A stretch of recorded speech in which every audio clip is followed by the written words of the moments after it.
Bonjour à tous, ici Jean-Philippe Lebleu. Nous sommes le 28 novembre 2014. Bonjour à tous, bonjour à nos amis acapéciens, bonjour à nos auditeurs de Radio Natif Natal. Donc, commençons avec le commencement. Les États-Unis sont en train de jouer un jeu très dangereux avec la Russie. Monsieur Lyndon LaRouche aux États-Unis a utilisé l'image du jeu qui s'appelle le jeu de Chicken. Pour ceux qui ont vu des films dans les années 60-70, vous savez de quoi je parle. C'était cette espèce de jeu durant lequel deux adolescents ou deux jeunes imbéciles décident de jouer à qui est le plus peureux. Donc chacun prend une voiture, roule vers un précipice ou vers un mur, et c'est celui qui bifurque le premier qui est ce qu'on appelle le chicken, ou le pissou, comme on dirait ici au Québec. Donc, Obama est en train de jouer ce jeu avec la Russie. Et en fait, la dernière action portée par Obama qui démontre cette course vers le conflit militaire avec la Russie, c'est le renvoi d'un de ses conseillers, donc le secrétaire à la défense Chuck Hagel, qui a été tout récemment renvoyé par l'administration Obama. Monsieur Hagel avait fait parvenir à un des conseillers de Barack Obama, Madame Susan Rice, qui est la conseillère au niveau de la sécurité nationale aux États-Unis. Il avait fait parvenir un mémo d'environ 2 pages, très clair, qui démontrait une certaine colère, en fait, de Hagel concernant la politique complètement ratée de l'administration Obama concernant le Proche-Orient et plus particulièrement la Syrie et l'Irak et la bataille, ou en fait la supposée bataille contre le groupe terroriste État islamique. Donc M. Hagel a été renvoyé parce que sa position en fait reflète celle de plusieurs autres militaires américains. Et on parle entre autres du Joint Chief of Staff. Donc en fait le groupe un groupe de généraux le plus important aux États-Unis, le Joint Chief of Staff, qui est présidé par le militaire Martin Dempsey, qui est lui-même en fait été une voix qu'on peut appeler une voix de sanité, donc en fait un porte-parole du gros bon sens aux États-Unis, comme quoi les États-Unis ne peuvent pas se permettre de simplement envahir tout ce qui bouge, en pensant que simplement en bombardant tout ce qui bouge, ou justement en finançant une espèce de un faux combat contre en fait, pas contre, mais pour les changements de régime, comme on l'a vu il y a de ça environ 11 ans en Irak. Et comme on le voit plus récemment, en 2011, avec le renversement de la Libye et l'assassinat du président libyen Kadhafi. Et plus récemment, évidemment, en Syrie, on se rappelle qu'en 2012, les États-Unis voulaient un changement de régime en Syrie, ont financé des entités terroristes, supposément des entités soft, mais tout de même des entités terroristes qui ont combattu le président Bachar el-Assad et les forces nationalistes syriennes. Et maintenant, on se retrouve avec un énorme chaos dans cette région-là avec le groupe État islamique qui en fait est une espèce d'extension de tout le mouvement terroriste, que ce soit les Moudjahidines, Al-Qaïda, Al-Jabhat al-Nusra, etc. On a affaire à une espèce de blob terroriste. Donc Chuck Hagel, qui était secrétaire de la Défense, était en fait aussi une voix pour le gros bon sens aux États-Unis et en fait a été mise à la porte par Obama récemment, ce qui démontre en fait vraiment l'état mental de Barack Obama, comme quoi il fonce vers l'avant. C'est une fuite vers l'avant, malgré le fait que au début du mois, alors qu'on a eu les élections de mi-mandat aux États-Unis, la population américaine a donné un signe très clair qu'elle était en fait, qu'elle voulait en fait changer les politiques d'Obama ou de le changer lui-même en votant en majorité pour le parti républicain. Donc maintenant, le parti républicain contrôle et le Sénat et la Chambre du Congrès. Ce qui veut dire qu'Obama est en fait isolé d'une certaine manière, mais évidemment, le Parti républicain américain est un peu un parti de psychopathes ces temps-ci. Des gens comme John McCain et d'autres qui cherchent le conflit militaire coûte que coûte, non simplement dans le Proche-Orient, mais on parle même aussi en Asie, avec la Corée du Nord, la Chine, etc. Donc en fait, Obama a reçu un appui direct de ce parti républicain. En fait, on cherche aux États-Unis à faire sortir de l'ombre certains dirigeants démocrates pour en fait lancer un message clair que peu importe si Obama est démocrate ou républicain, on s'en fout. Le problème, c'est que les États-Unis foncent directement vers le chaos, donc le chaos militaire. On a encore évidemment beaucoup d'inquiétudes au niveau du Pentagone, par exemple, où les gens s'inquiètent de la cassure entre la Russie et les États-Unis concernant une politique commune de stabilité dans l'Eurasie. Et c'est en fait une coopération entre les Russes et les Américains est nécessaire pour une stabilité dans cette région-là. Ce qui nécessite entre autres une politique commune d'éradication de la production d'opium en Afghanistan. Il faut le rappeler, la vente de cette drogue représente non seulement le principal moyen de financement du terrorisme en Eurasie, mais c'est aussi l'un des principaux facteurs déstabilisateurs des nations de l'Eurasie, notamment la Russie, l'Iran, l'Inde et le Pakistan, qui comptent des millions de leurs citoyens ayant développé une dépendance à l'héroïne, qui est la drogue en provenance de la culture de l'opium. Et aussi, il y a une prolifération de cas du virus du VIH, parce qu'évidemment, l'héroïne est une drogue qui se consomme par les seringues, donc c'est à travers ça qu'on peut aussi contracter le virus du VIH.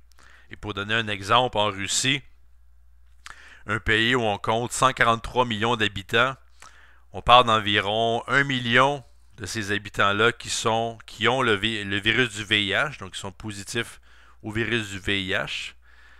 Ça, c'est selon le rapport de l'ONU et l'Organisation mondiale de la santé. Ce qui veut dire en fait que la Russie est un des pays qui a le plus haut pourcentage de population infectée par le VIH à l'extérieur des nations en Afrique, des nations de la région subsaharienne. Et la Russie compterait, toujours selon les Nations Unies, 1,8 million de consommateurs de drogue à injection. Évidemment, la drogue, on ne parle pas simplement... en fait, il faut réaliser le fait que c'est cette drogue qui détruit non seulement, qui détruit l'esprit humain.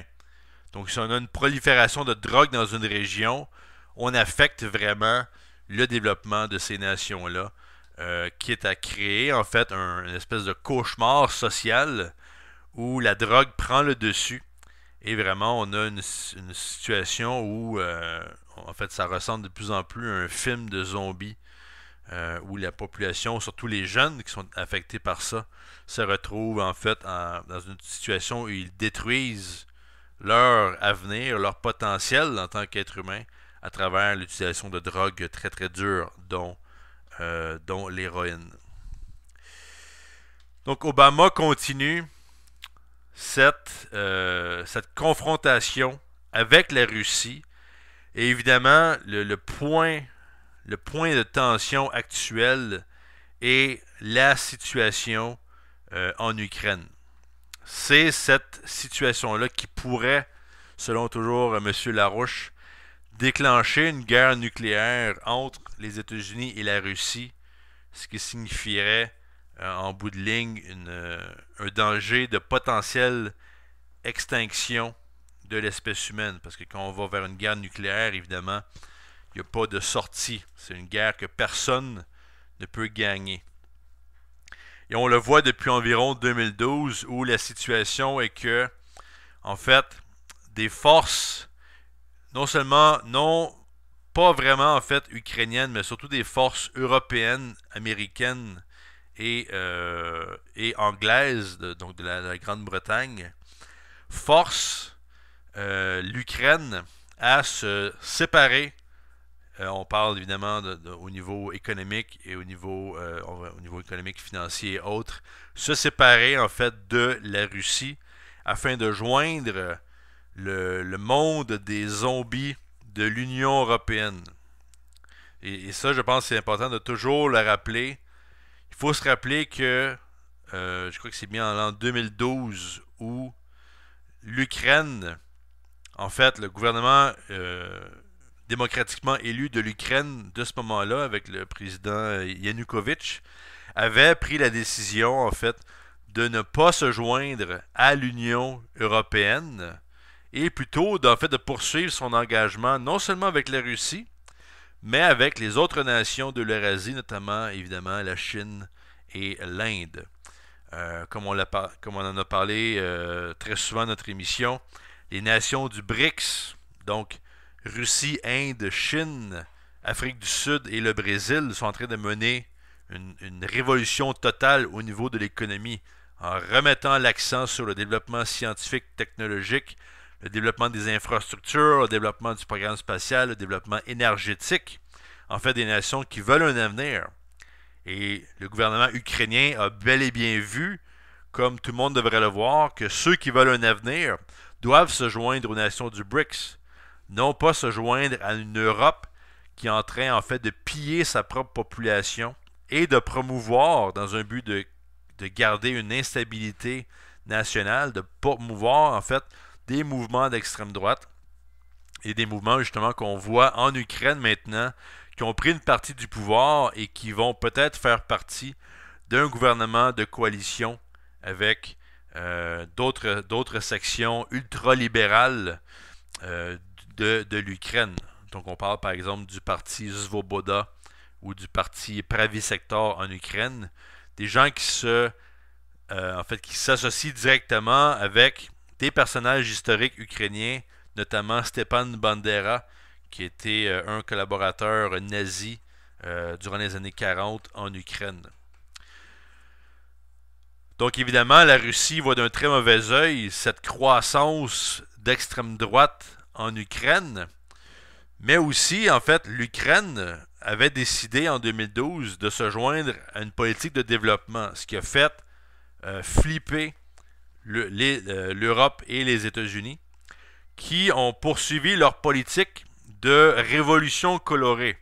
Donc, comme dans d'autres nations, en fait, comme en Ukraine déjà en 1994, ou dans d'autres régions, comme la Géorgie par exemple, où on finance, aussi notamment à Hong Kong maintenant en Chine, où on finance un renversement de gouvernement à travers un supposé mouvement démocratique qui veut en fait, non pas le développement d'une nation, mais qui veut se joindre aux politiques en fait d'un système impérial transatlantique. Donc on parle évidemment de Wall Street, quand on parle de la City de Londres en Angleterre, et quand on regarde l'Union européenne, la Banque centrale européenne, on a vraiment affaire à une politique impériale qui est en train de tout piller en Europe et aux États-Unis, et notamment aussi au Canada. Et de l'autre côté, on voit en fait le développement qui se produit dans les nations du BRICS, un développement constant et un développement évidemment à coût de centaines de milliards de dollars. La situation actuelle en Ukraine est que en fait, la région de l'Est de l'Ukraine, donc la région près de la ville de Donetsk et Luhansk, qui sont des villes, en fait, très importantes en termes de population et en termes aussi de développement économique ukrainien. En fait, cette région-là est maintenant dans des conditions de génocide. C'est-à-dire que le gouvernement ukrainien a décidé en fait, d'empêcher les citoyens ukrainiens de cette région-là d'obtenir leur pension. On a bloqué l'accès à l'eau potable, on a bloqué l'accès à l'énergie. On est maintenant dans une situation, parce que ça dure évidemment depuis plusieurs semaines, on voit que même l'argent liquide est de moins en moins disponible dans cette région-là. Donc, il est impossible de retirer de l'argent, par exemple, d'un guichet automatique, qui fait que les gens n'ont pas accès à la base pour se développer. Et même ceux qui, justement, veulent avoir leur pension, doivent en fait s'enregistrer dans des villes avoisinantes, ce qui demande évidemment beaucoup de temps d'attente, mais ce qui veut aussi dire que beaucoup de personnes âgées qui sont dans l'impossibilité de se déplacer devront oublier leur pension, et ce d'ici à ce que la situation revienne à la normale. Mais malheureusement, elle ne reviendra pas à la normale, à moins que les forces du développement en Ukraine, qui sont toujours présentes, en fait, décident de briser avec la logique européenne. La logique, en fait, de privatisation, de dévaluation de l'argent, etc. Une politique qui a affaibli le gouvernement ukrainien, d'autant plus que dans la région de Donetsk et Luhansk, on parle en fait d'une production très importante. On parle d'environ, en fait, que cette région-là contient 15% de la population ukrainienne et qui représente 16% du PIB de l'Ukraine.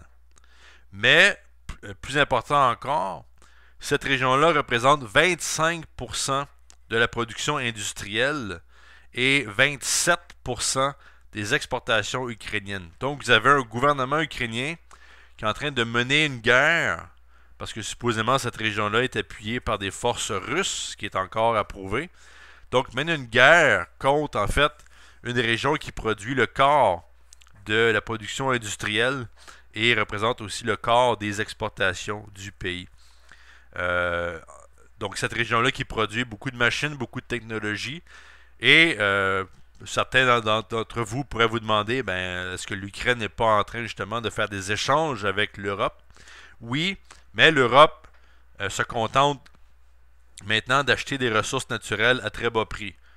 C'est tout ce qu'ils achètent de l'Ukraine, alors que la Russie était jusqu'à récemment justement un des grands importateurs de technologies ukrainiennes.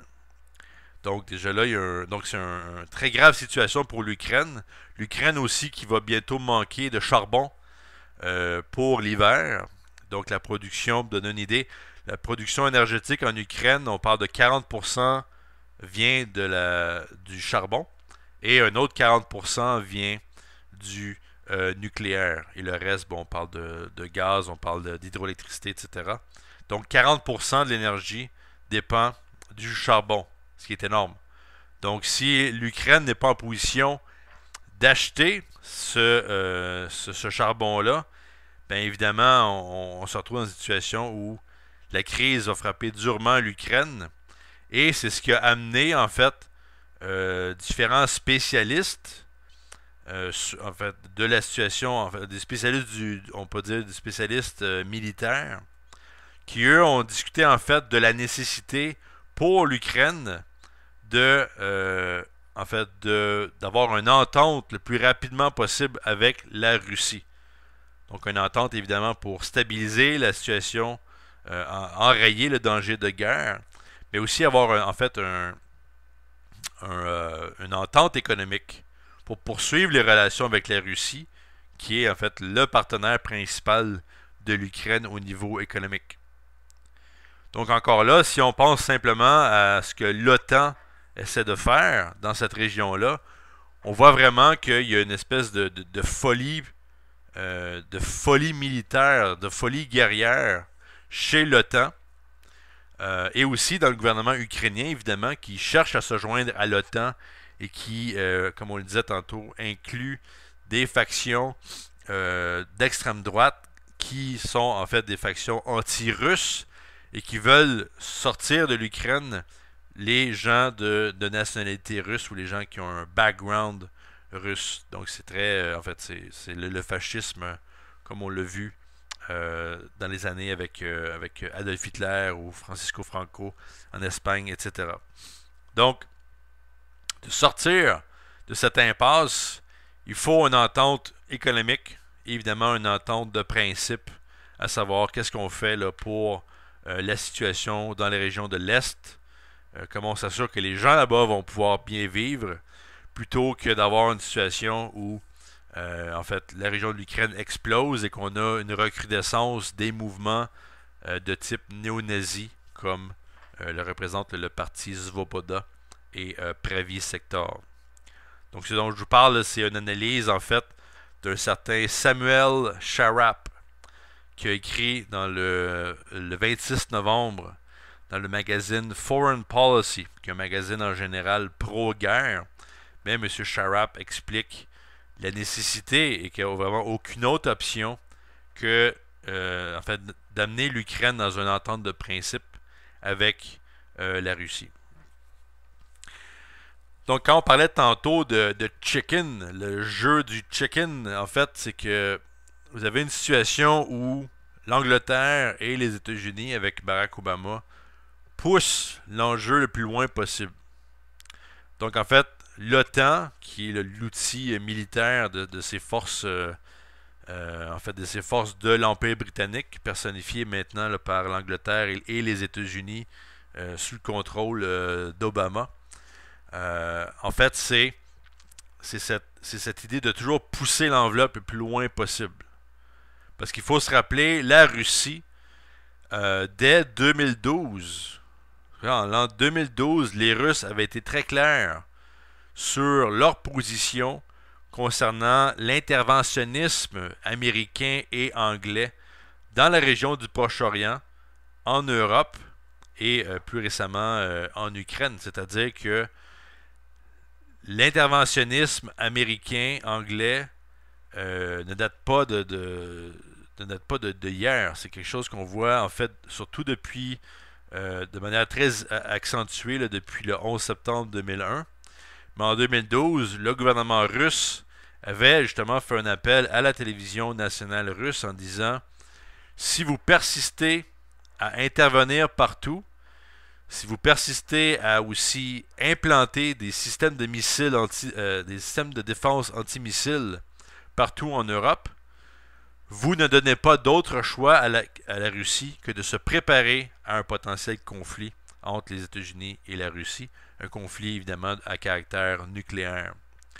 On peut se rappeler en fait, je crois que c'était le dernier projet était en Espagne, où en fait les États-Unis et l'OTAN font la promotion d'installer des systèmes de missiles qui sont censés protéger les nations où se trouve le système.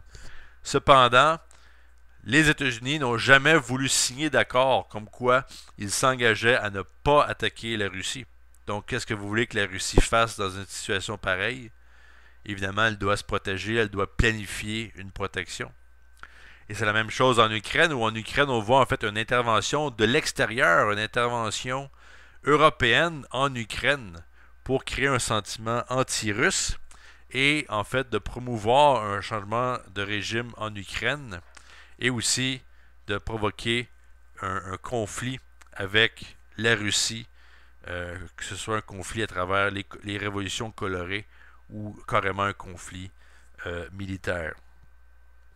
Et c'est pour ça que M. Larouche appelle déjà depuis très longtemps, en fait depuis 2009, au renvoi, à la démission, à la destitution plutôt, de Barack Obama. Parce que sans les États-Unis, si on enlève les États-Unis de l'équation militaire, il n'y en aura pas de guerre avec la Russie. C'est aussi simple que ça.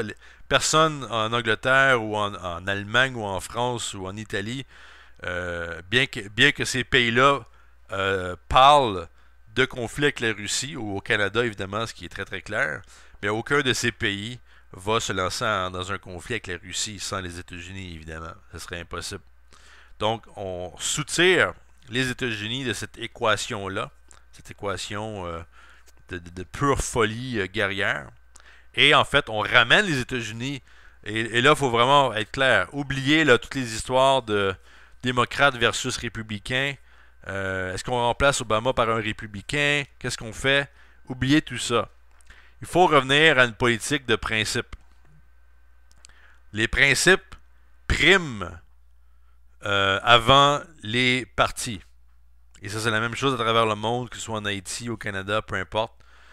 Si vous défendez un parti coûte que coûte, vous allez faire des erreurs qui peuvent en fait être des erreurs tragiques. Le but de la politique, c'est en fait de défendre les principes universels qu'on retrouve par exemple dans des concepts comme les concepts de vie, liberté et de poursuite du bonheur, dans des principes comme le bien commun ou l'avantage de l'autre. Et maintenant, le problème, si on prend le cas des États-Unis, ou on peut aussi prendre le cas du Canada, mais aux États-Unis, vous avez deux partis dominants qui sont tous les deux un peu fous à leur manière. Les républicains qui sont prêts à détruire l'économie, lancer une guerre, et vous avez les démocrates qui sont en fait des poules mouillées, qui ne veulent pas tenir à Obama, tenir tête à Obama, et en fait qui ne proposent absolument rien de concret pour arrêter la crise. Donc évidemment, l'inaction démocrate fait en sorte que la population est excédée par cette nonchalance démocrate. Et les gens ont voté républicain. En fait, c'était le nombre de votes était un de ses plus hauts niveaux au niveau de l'histoire des États-Unis. Donc très peu de gens ont voté, mais les républicains ont passé. Et là, vous avez un parti en fait qui risque en fait de travailler de manière assez étroite avec Obama, surtout concernant le danger de guerre avec la Russie. Donc, il faut revenir au principe. Et heureusement, bon, évidemment, il y a le travail que M. Larouche fait aux États-Unis depuis très longtemps, en train d'articuler une politique, surtout depuis 2009.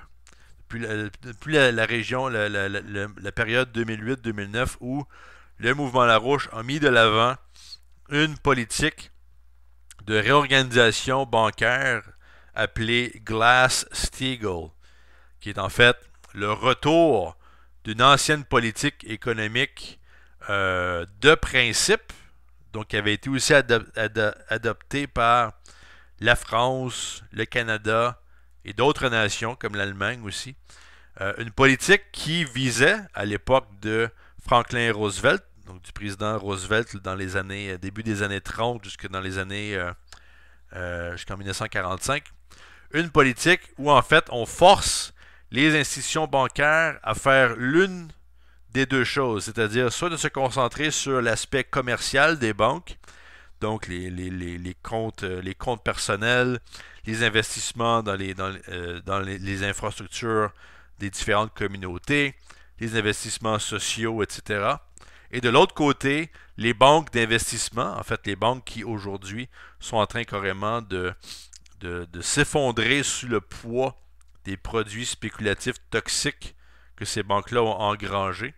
Et donc de forcer ces banques-là, en fait, à ne jamais toucher à l'économie réelle. Si vous voulez faire de la spéculation, vous le faites avec votre argent, mais ne touchez pas aux pans importants de l'économie réelle, c'est-à-dire les comptes, évidemment, les actifs de la population, les hypothèques, les infrastructures, etc. Évidemment aussi les fameux fonds de pension, qui est un gros sujet là, maintenant au Canada, où plusieurs villes tentent de non pas de privatiser, mais de réduire les pensions des travailleurs dans le but là, de sauver un peu d'argent.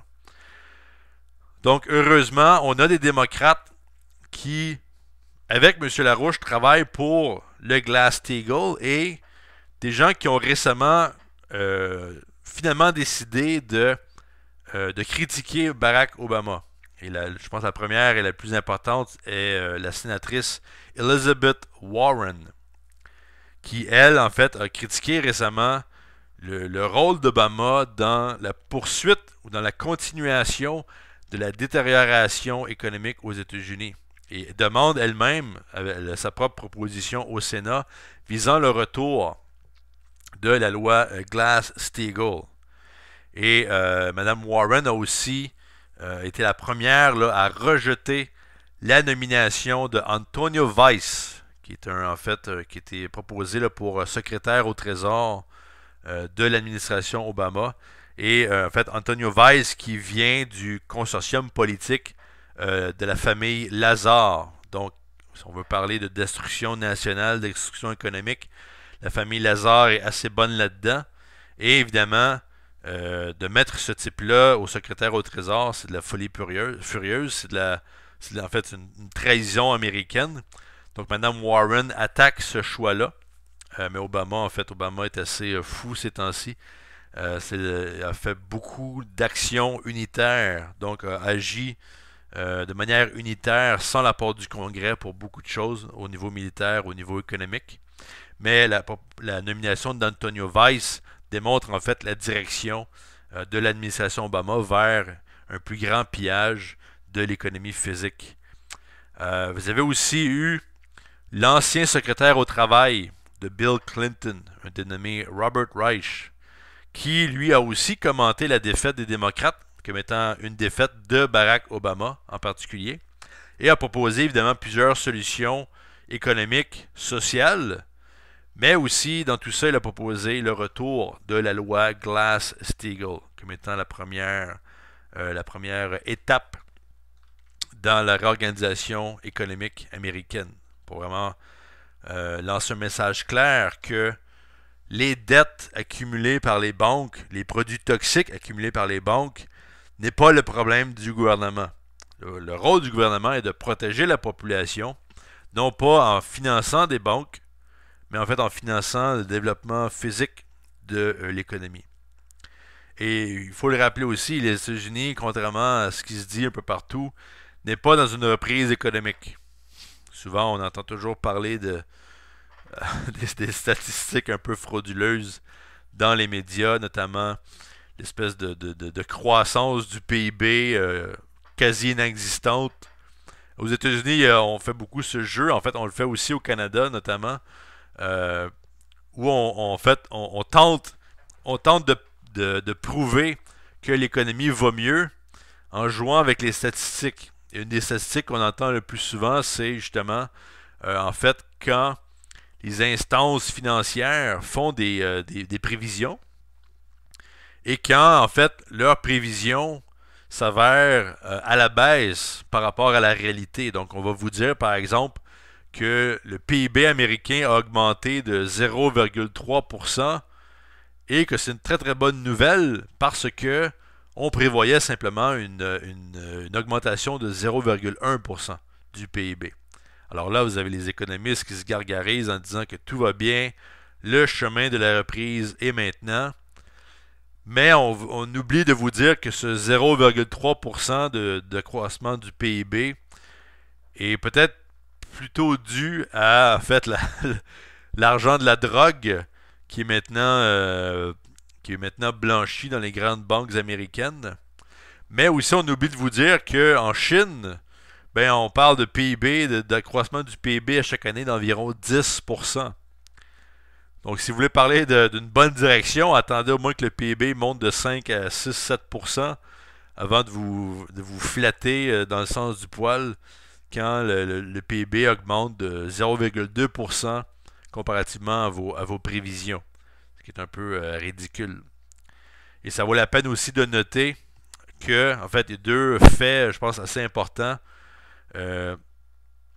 Maintenant, vous avez un Américain sur 5 qui a besoin, pour survivre, de coupons alimentaires fournis par le gouvernement, les fameux food stamps. Donc, on parle ça de une personne sur 5, en fait, un foyer sur 5. Depuis l'an 2000, en fait, en l'an 2000, on avait en moyenne 7,3 millions de foyers sur 106 millions de foyers qui recevaient des coupons alimentaires. Aujourd'hui, en 2014, c'est 22,7 millions. Donc, une augmentation en fait du triple, une augmentation de 300% du nombre de gens qui ont besoin de ces coupons alimentaires pour survivre. Il y a beaucoup de statistiques comme ça sur lesquelles on pourrait élaborer, mais je l'ai donné celle-là parce que il faut que les gens réalisent que on ne mesure pas l'accroissement économique simplement en termes financiers ou en termes de mesure des actifs bancaires, etc. Il faut regarder en fait les conditions de vie de la population.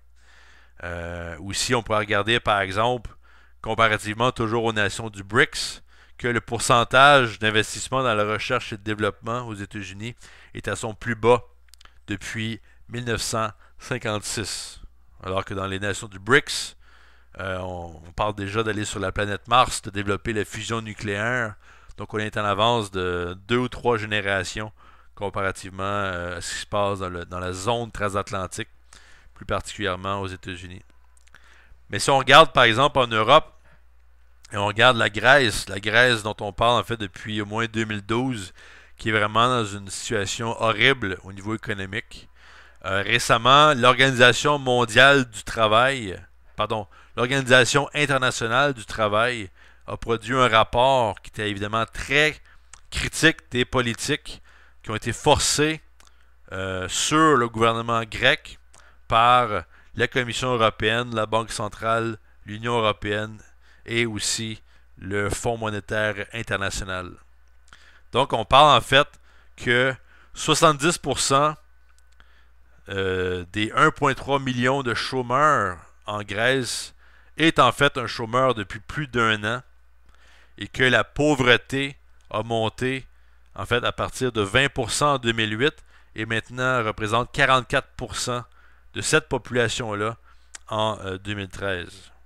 Donc, la situation grecque est en fait un modèle pour ce qui est en train graduellement de se produire dans les autres nations, que ce soit l'Espagne, l'Irlande, l'Allemagne ou la France. On a vraiment une destruction de l'économie physique en Grèce. Hier, donc le 27 novembre, on avait une grande manifestation en Grèce par les travailleurs du gouvernement et par en fait plusieurs associations de syndicats. Et il faut garder en tête aussi qu'il n'est pas rare de voir le salaire de ces travailleurs du gouvernement d'être coupé par plus de 30% durant les dernières années, sans oublier les coupures dans les pensions de ces mêmes travailleurs. Donc, il faut agir vite. Les nations du BRICS, heureusement, continuent leur mobilisation. On avait le premier ministre indien Modi qui est allé au 18e sommet de l'Association de l'Asie du Sud pour la coopération régionale, donc le SAARC. Donc un sommet qui avait lieu à Katmandou, au Népal, il y a de ça 2 jours, donc le 26 novembre, durant lequel le premier ministre a appelé à créer justement un système financier pour financer les infrastructures dans les régions et aussi développer en fait des laboratoires pour s'occuper d'un problème assez grandissant là-bas dans la région du Népal, c'est-à-dire les cas de tuberculose et les cas aussi de gens qui sont séropositifs au virus du VIH. On a aussi eu l'Indonésie qui s'est ajoutée au nombre de nations membres de la nouvelle AIIB, donc la Banque d'investissement dans les infrastructures en Asie, une institution qui représente 100 milliards de dollars en investissement potentiel. Et peut-être pour terminer, je pense qu'il y a un autre problème qu'il faut garder en tête, comme on le disait au début, et qui donne aussi une idée de la direction de la Russie vis-à-vis des nations transatlantiques. C'est évidemment le problème de la drogue, surtout produite en Afghanistan.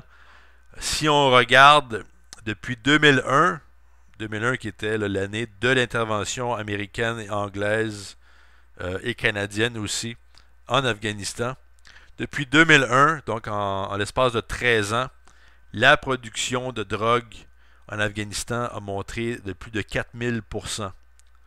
Donc en fait, c'est 40 fois plus. Il y a 40 fois plus de production de drogue en Afghanistan qu'il y en avait en 2001. et supposément les forces alliées étaient présentes pour aider l'Afghanistan au développement, mais rien n'a été fait. Contrairement à la politique justement américaine et anglaise, les Russes, eux, ont déjà des projets pour l'industrialisation de l'Afghanistan. Des projets qui sont là depuis très longtemps afin d'éradiquer la production d'opium, commencer à produire en fait des céréales, développer aussi des infrastructures, le développement minier dans la région, qui permettrait vraiment de combattre en fait le terrorisme quand on y pense. Parce que c'est cette drogue qui finance le terrorisme, mais en même temps, quand on parlait tantôt de la question des principes, c'est-à-dire que la paix dans le monde ne peut être atteinte sans le développement économique. Parce que sinon, on ne donne aucune alternative à une population dans la pauvreté qui, malheureusement, est souvent dominée par un sentiment de colère qui, malheureusement, se traduit souvent par le recrutement de jeunes personnes dans des cellules terroristes à cause de quoi? Ben à cause que, justement, il n'y a pas d'alternative.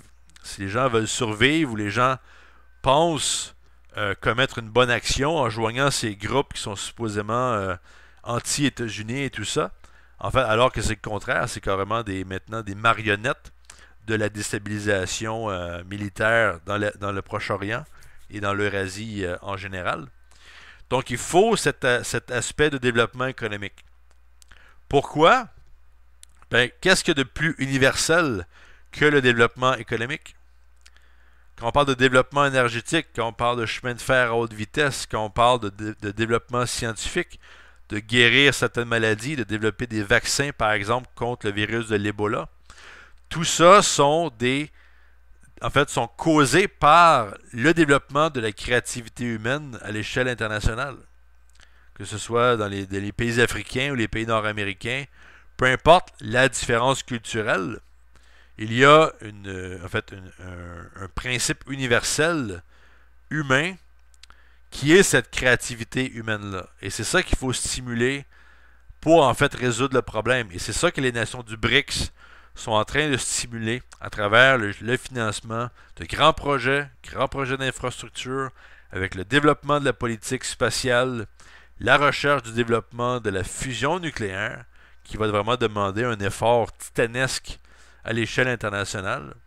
Avec ça, on a une chance d'avoir un avenir, plutôt que d'avoir une population ignorante, sous l'effet de la drogue et sous l'effet justement d'un pessimisme qu'on voit dans la zone transatlantique où les gens en fait ne croient pas, surtout les jeunes ne croient pas qu'on ait un avenir possible. Et c'est vraiment cette logique qu'il faut détruire maintenant. Détruire ce pessimisme. Avec les nations du BRICS, on a une chance. Et avec justement l'affection de Larouche aux États-Unis, là on a une chance de faire bouger les choses et faire sûr que Obama et sa bande de républicains assoiffés de sang quittent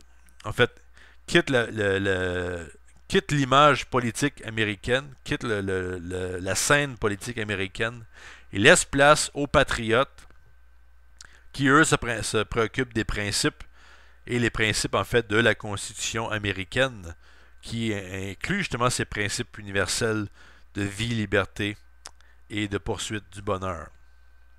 Donc, je voulais vous laisser là-dessus. On se reparle bientôt. Restez à l'écoute de notre émission sur Radio Natif Natal et on se reparle la semaine prochaine. Merci.